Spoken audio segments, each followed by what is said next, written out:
السلام علیکم ورحمۃ اللہ وبرکاتہ۔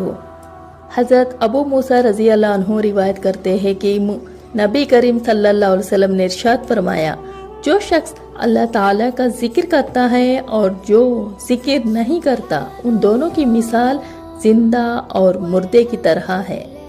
ذکر کرنے والا زندہ اور ذکر نہ کرنے والا مردہ ہے۔ ایک روایت میں یہ بھی ہے کہ اس گھر کی مثال جس میں اللہ تعالیٰ کا ذکر کیا جاتا ہو زندہ شخص کی طرح ہے، یعنی وہ آباد ہے، اور جس میں اللہ تعالیٰ کا ذکر نہ ہوتا ہو وہ مردہ شخص کی طرح ہے، یعنی ویران ہے۔